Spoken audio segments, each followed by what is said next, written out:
On est avec Xavier Titelman, qui est un ancien aviateur militaire, qui est spécialiste d'aéronautique, air et cosmos. Xavier Titelman, qui est souvent chez nous sur cette antenne et qui est là par Skype avec nous. Bonsoir Xavier. Considérons, s'il vous plaît, Xavier, que ceux qui nous écoutent maintenant n'étaient pas avec nous dans les heures qui ont précédé.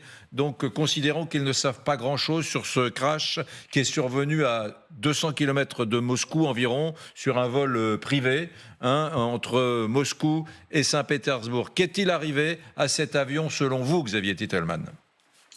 Alors, on a un avion qui appartient à la flotte de Prigozhin. C'est un Embraer Legacy 600. C'est un avion privé tout à fait classique. C'est un jet d'affaires de grande taille puisqu'il était 10 personnes à bord. Il y avait 3 membres d'équipage et 7 passagers. Donc, à peu près 200 km après le décollage de Moscou en direction de Saint-Pétersbourg, eh bien, vous avez cet avion qui va tomber. Donc, dans un premier temps, on n'a pas de raison, évidemment.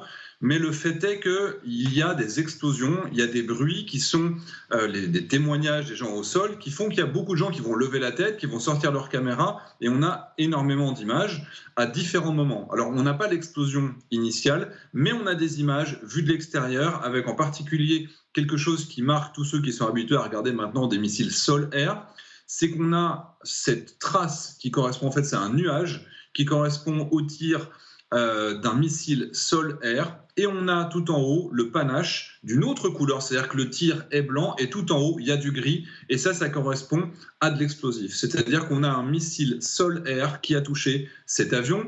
On a les images, donc on a la preuve qu'il y a un missile qui est venu de l'extérieur et on a l'image de l'avion qui est en train de tomber en vrille, très clairement.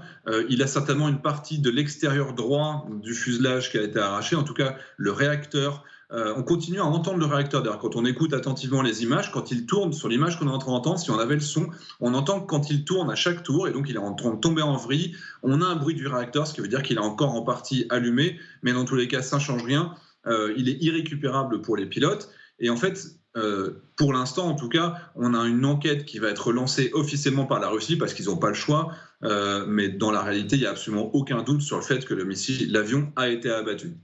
Très bien. On va regarder juste la séquence. Une des séquences que vous évoquez sont 2 Russes qui sont par là, qui mettent en marche leur smartphone et qui filment les quelques secondes. Regardez bien cette image de cet avion, de cet appareil dans le ciel qui descend très vite en vrille. Il y a eu 2 booms. Il est en train de tomber. Regarde, il est en train de tomber.